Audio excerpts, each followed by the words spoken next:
Comienzo esta segunda sesión de los talleres sobre teoría de la argumentación del proyecto Prácticas Argumentativas y Pragmática de las Razones.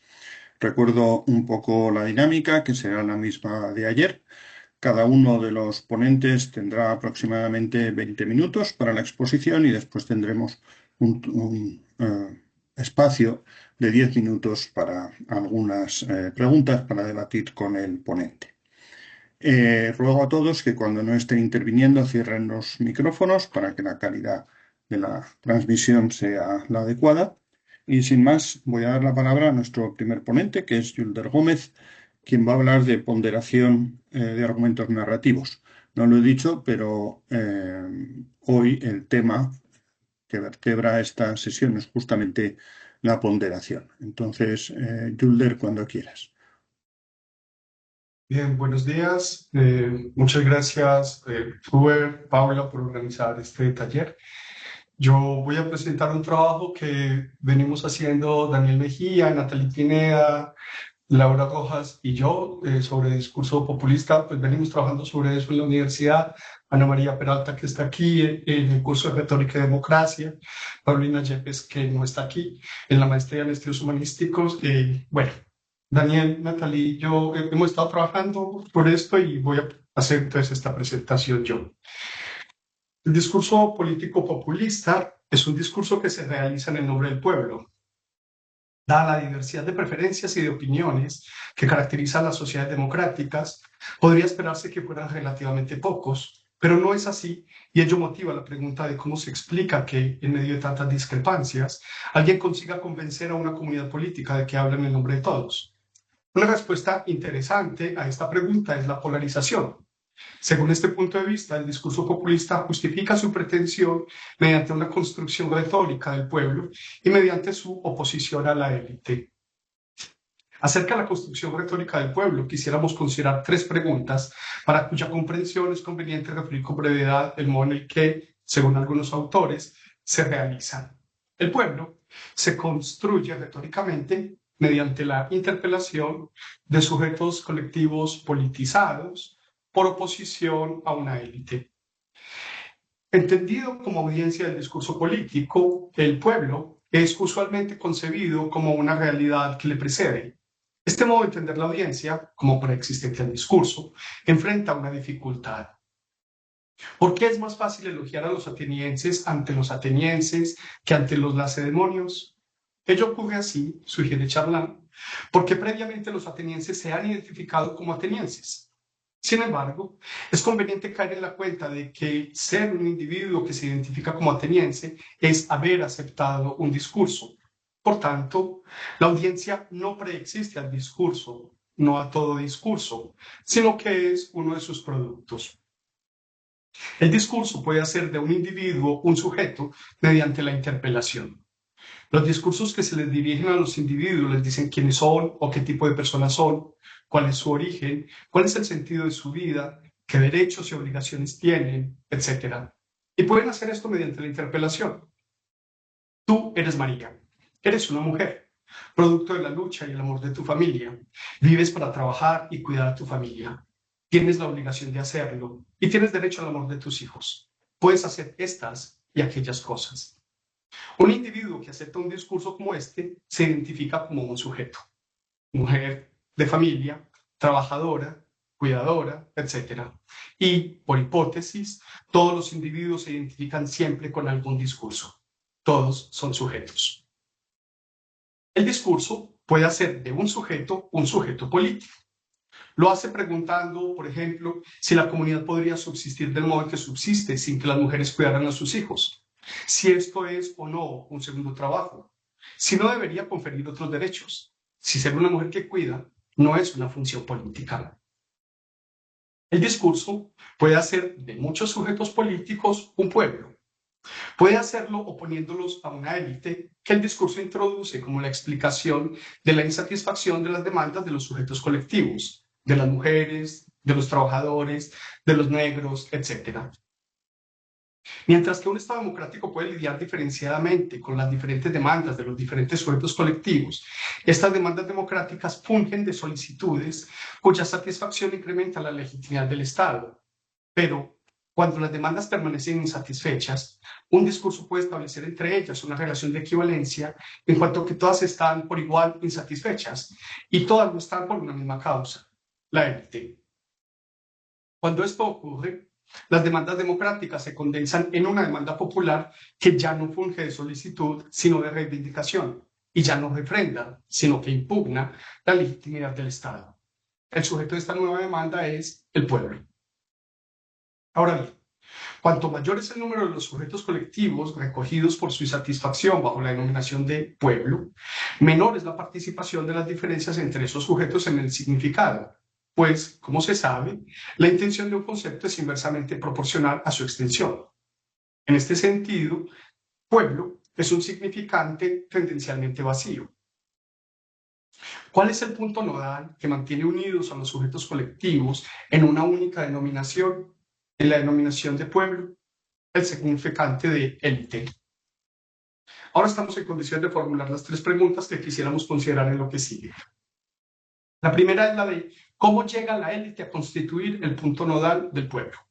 Sugeriremos que en los segmentos epidícticos del discurso populista, la élite llega a constituir el punto nodal del pueblo gracias a y a través del discurso, de manera notable, a través de una narración. La segunda pregunta que nos interesa considerar no se vincula ya con el cómo en la construcción del pueblo, sino con el para qué. Sugerimos que el pueblo se construye a través de un argumento narrativo para justificar la demanda popular. La tercera pregunta, la que justifica la presentación de la ponencia en esta sección del taller, se refiere a la ponderación de los argumentos narrativos del discurso populista. En efecto, si estos argumentos apelan a una historia de largo alcance, como tendremos ocasión de mostrar, y justifican la demanda popular, se plantea la cuestión de cómo ponderarlos cuando a ellos se les oponen otros argumentos narrativos. ¿Cómo tiene lugar la construcción del pueblo en el discurso? Sugerimos que en el discurso populista la interpelación a los sujetos colectivos y sobre todo la instauración de la oposición con la élite puede tener lugar en el contexto de diversos tipos de actos de habla y de organización textual, pero de manera notable puede tener lugar en el contexto de una narración. En este momento de la exposición es conveniente recordar que, pese a su carácter deliberativo, el discurso populista es también un discurso epidíctico. Esto puede parecer problemático porque la distinción aristotélica sugiere que un discurso dado ha de ser de un tipo o de otro. No obstante, en un discurso dado, los fines característicos de un género pueden llegar a constituir medios para los fines característicos de otro género. Así, un segmento epidíctico de un discurso puede satisfacer las condiciones preparatorias de un segmento deliberativo del mismo discurso. En el caso de los discursos populistas, los segmentos epidícticos pueden satisfacer una importante condición preparatoria de los deliberativos, la existencia del pueblo unánime. Por ejemplo, se encontrará que los segmentos del discurso de cierre de campaña de Gustavo Petro, que tienen por función categorizar los problemas de Colombia, cumplen además una segunda tarea. Señalan un único culpable de todos los problemas de todos los sujetos colectivos. Los problemas categorizados mediante la narración histórica, si bien atañen a diferentes sujetos colectivos, son anudados por un solo culpable, que además aúna el pasado con el presente. De ese modo, constituye al pueblo y satisface una imprescindible condición preparatoria de la demanda popular del discurso populista. ¿Cuál es la función argumentativa de la construcción retórica del pueblo? Para esto resulta útil considerar que la diferencia entre las demandas democráticas particulares de los sujetos colectivos y la demanda popular que se presenta en el nombre del pueblo reside en que las primeras requieren que se satisfagan las necesidades de los sujetos colectivos, mientras la segunda no es un requerimiento, sino una reivindicación, y no tiene por objeto la satisfacción de una necesidad, sino el poder político de la élite. La demanda popular consiste en la exigencia de que el poder de la élite pase al pueblo.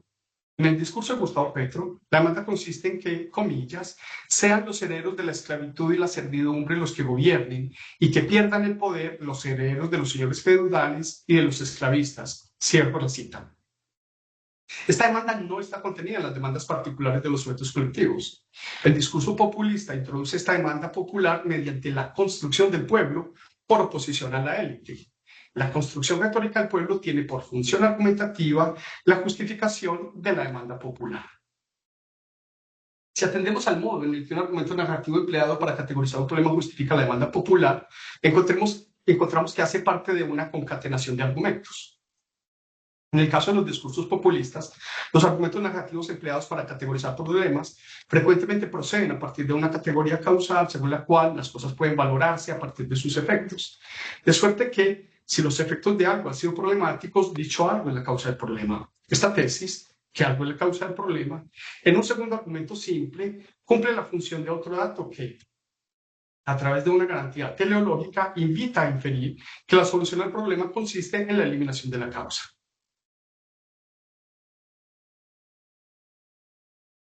Ahora bien, quien compare el modo en el que hemos redactado el dato en el primer esquema causal con el modo en el que efectivamente se ofrecen las narraciones en los discursos políticos, encontrará una diferencia.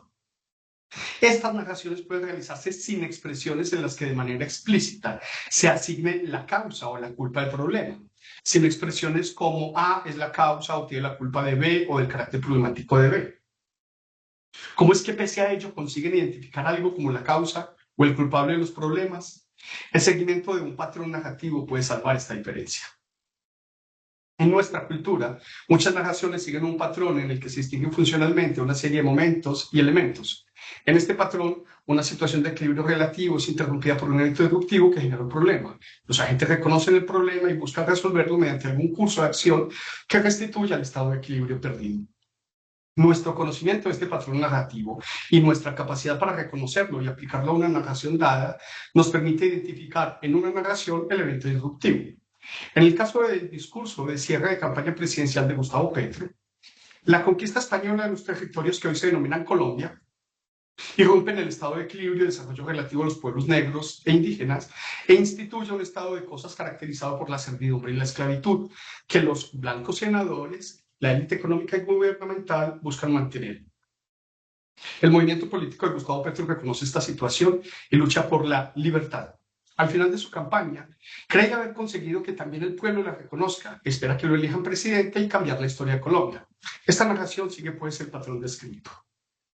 En virtud de la disposición de sus elementos, la audiencia puede reconocer a los esclavistas, a los señores feudales y a sus herederos como el factor disruptivo en el desarrollo natural de los pueblos negros e indígenas, de los niños y niñas, de las mujeres, etc. Y gracias a una garantía de acuerdo con la cual el factor que obstaculiza el desarrollo natural es la causa del problema, la audiencia puede inferir que la élite es la causa de los problemas del pueblo. Luego, esta tesis funge como dato de un argumento teleológico en el que, gracias a una garantía según la cual los problemas pueden resolverse eliminando sus causas, se infiere que la solución a los problemas consiste en la eliminación de la élite o, en otras palabras, comilla, en que sean los herederos de la esclavitud y la servidumbre los que gobiernan y que pierdan el poder los herederos de los señores feudales y de los esclavistas. Ahora bien, como es natural, en la contienda política los argumentos narrativos del discurso populista se oponen a otros argumentos, algunos de los cuales también son narrativos. Esto plantea la necesidad de ponderarlos, de establecer en una situación dada cuál de dos argumentos es más fuerte.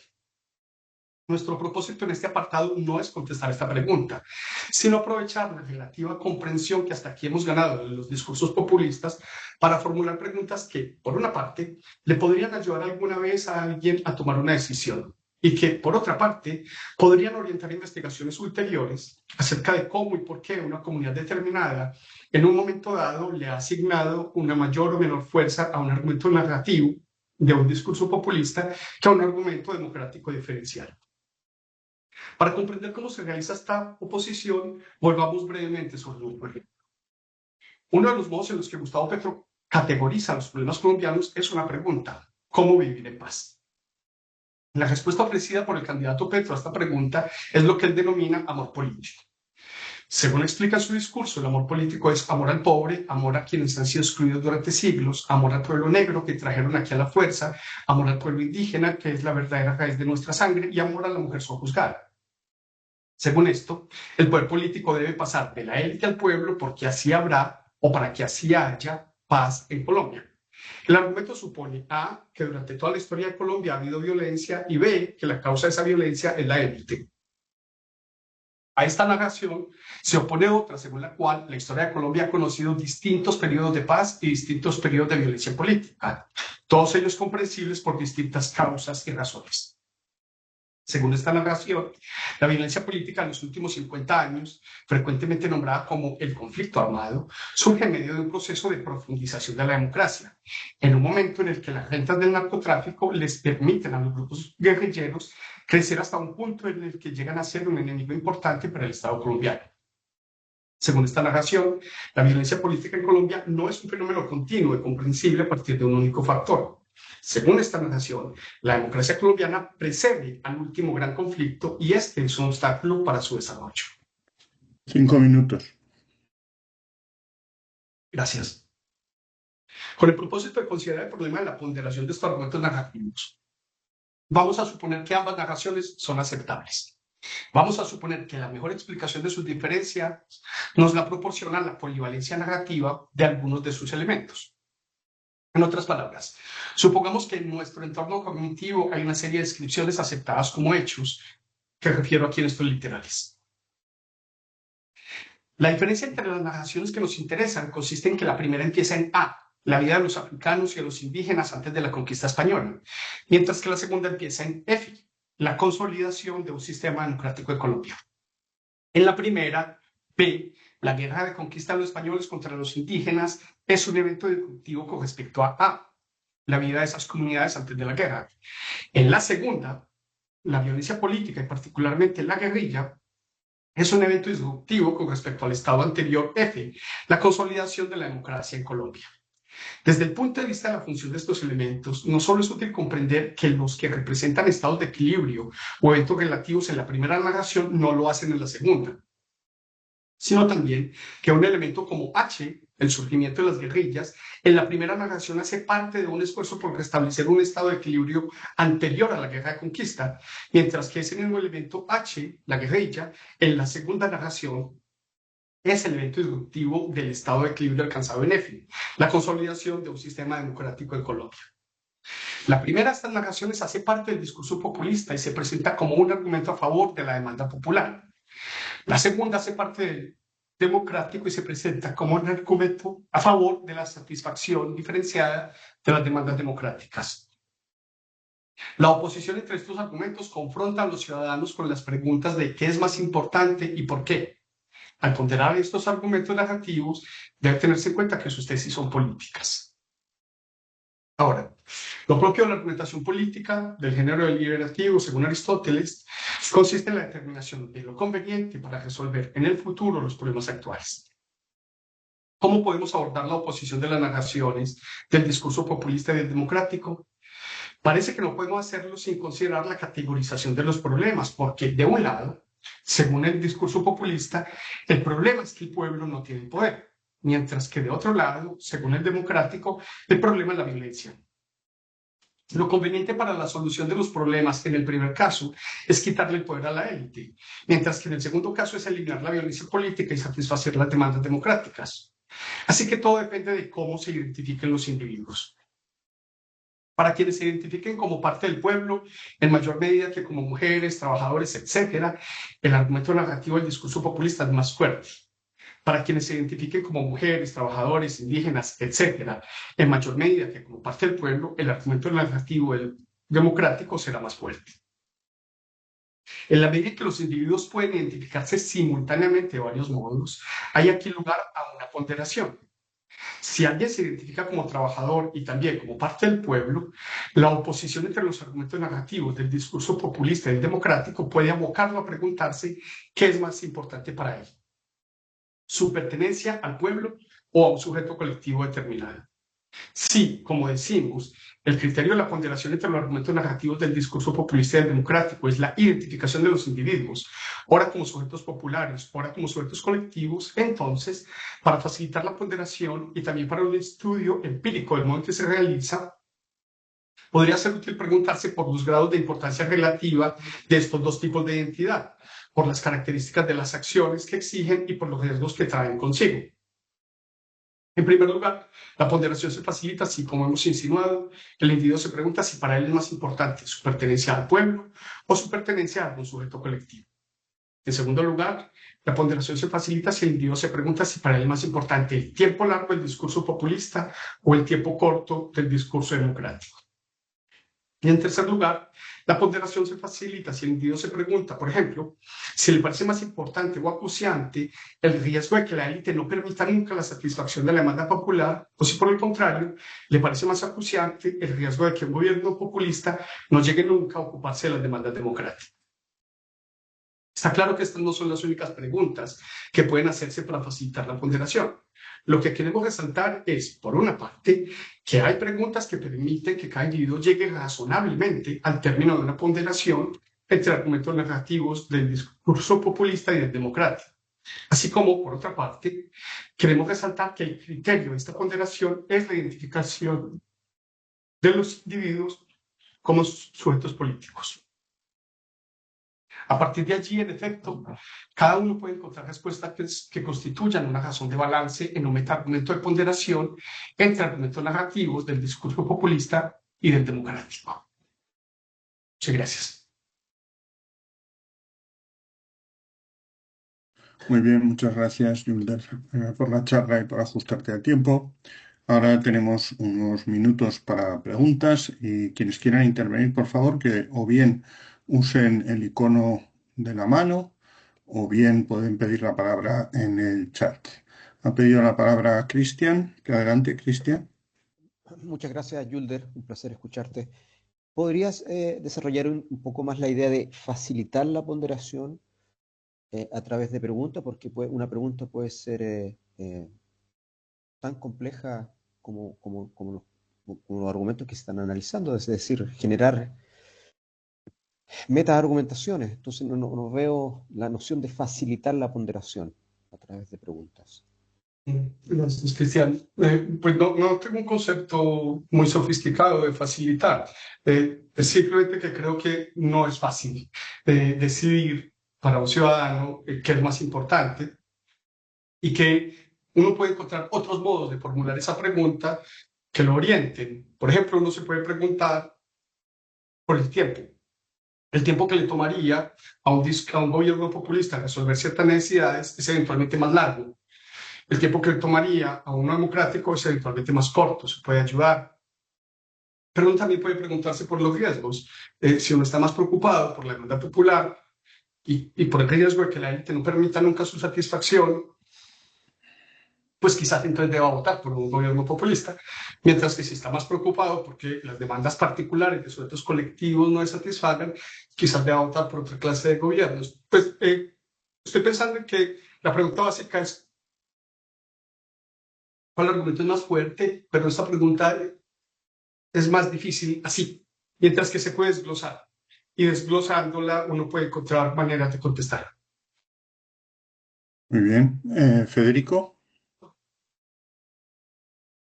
Bueno, muchas gracias, Schulder, por tu presentación, que la verdad que me resultó muy interesante. Te hago primero un comentario así que me parece que sería muy interesante contrastar el discurso de Petro en este caso con el de Javier Milei, porque ahí hay unas cosas, digamos, lo que para Petro es el pueblo, para Javier Milei son los argentinos de bien, que es un concepto claramente más fascista, digamos, y es la élite, es la casta, ¿no? La casta política, digamos, ¿no? La oposición es entre, que hace Milei es entre los argentinos de bien y la casta política seríamos, entre otros, los universitarios, por ejemplo.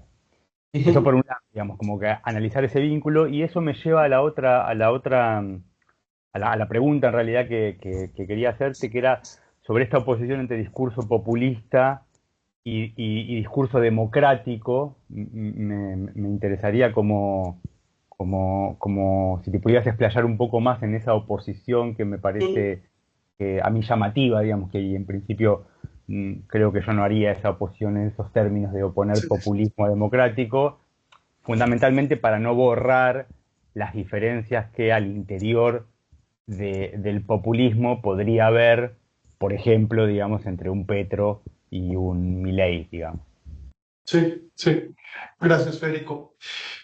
¿Sabes qué? había un segmento del texto explicando por qué utilizamos la expresión, pero me queda muy larga la presentación y yo me dije, seguramente va a haber un chileno o un argentino que me va a obligar a hacer esta aclaración. Y lo veo. Así que te lo agradezco mucho. Para empezar, el discurso populista es democrático. Así que la oposición no es una oposición entre un discurso que es democrático y otro que no lo es. Más bien lo que ocurre es que estamos usando la nomenclatura de la CLAU y en esa nomenclatura hay una oposición entre discursos que intentan satisfacer demandas democráticas particulares de las mujeres, de los trabajadores, etcétera, y discursos que intentan satisfacer una demanda del pueblo. El caso de la demanda del pueblo sería simplemente la demanda por el poder, mientras que las de los sujetos colectivos serían demandas por mejor transporte o educación para los jóvenes, para los niños, alimentación, etcétera. Hay que encontrar, Federico, una mejor denominación para el que estoy llamando democrático, porque sugiere efectivamente que el populista no es democrático y sí lo es. Ya, bueno, es eso, solo eso. Te Muchas agradezco gracias. mucho la pregunta. Muchas gracias, Álvaro. Uy, ¿se me oye? Sí, ¿no? Sí, Muy sí. bien. Vale. Muchas gracias, Yuldo, por la presentación. La verdad es que ha sido genial. Mi pregunta era simplemente por esa creación del sujeto colectivo a partir del discurso, porque el sujeto colectivo es algo que parece presuponer que hay una multiplicidad de perspectivas y una multiplicidad de ideas dentro de su propia esencia, ¿no? Entonces, sobre todo uno de los pasos que tú definías en una diapositiva que tenías sobre los datos y los patrones narrativos, hablaba sobre, era el paso D, lo tengo apuntado aquí, hablaba sobre que dentro de ese discurso era necesario que los miembros del sujeto colectivo, dentro de aquí del pueblo, reconozcan la creación de ese sujeto, ¿no? Mi pregunta es, ¿reconocer es lo mismo que aceptar? Reconocer aquí es no objetar. ¿A qué te refieres con ese reconocimiento?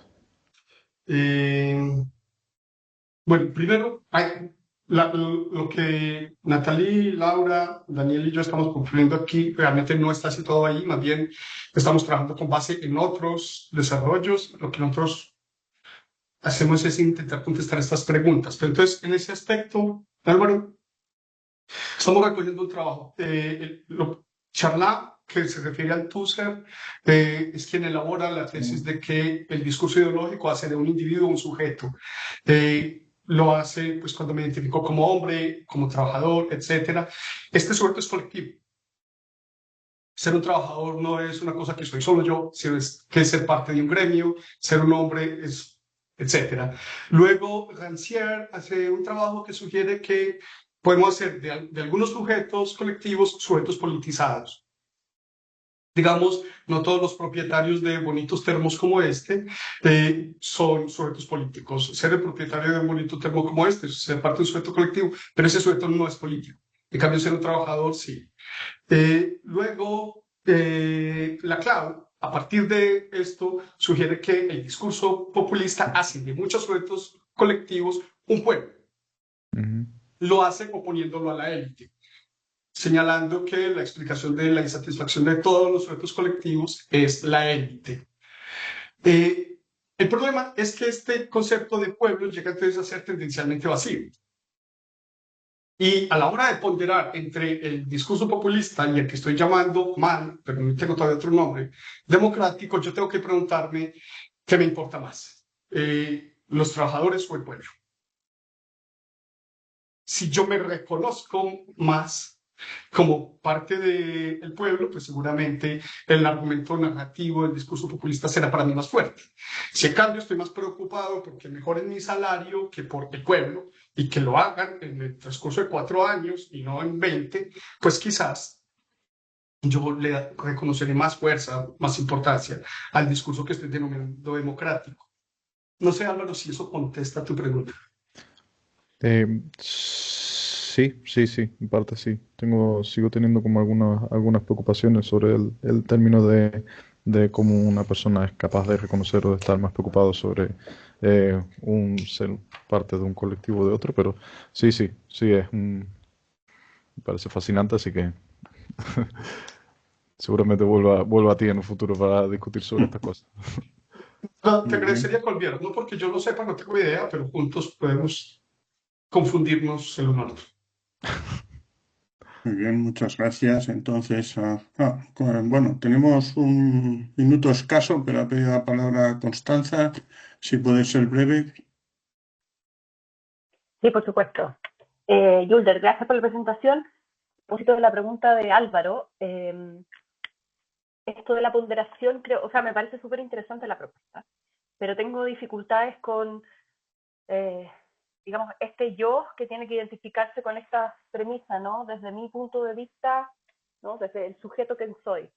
Pero uno como sujeto muchas veces está habitado por más de un discurso, ¿no? O sea, mirándolo desde la perspectiva del discurso. Y yo creo que eso puede generar problemas en la ponderación, ¿no? Porque uno no se identifica solo con uno, sino que un poquito con uno, con otro, y eso yo creo que puede enredar el ejercicio. Eso. No, Constanza, que es precisamente por eso que se hace necesaria la ponderación. Porque yo me identifico simultáneamente con diversos sujetos colectivos, porque me reconozco como parte del pueblo, pero también me reconozco como un trabajador que quiere que le paguen más y pronto. No dentro de 50 años que voy a estar muerto. Quiero que me suban el salario este año o el siguiente. Pero también me reconozco como parte del pueblo y quiero que Colombia sea gobernado por la gente común y corriente, no solamente por los herederos de los españoles. ¿Sí? Esto me pone a mí en una situación en la que tengo que elegir entre dos de mis identidades. Muy bien, muchas gracias. Me temo que vamos, como siempre, con poco tiempo, así que vamos a dar paso a nuestra siguiente ponente, que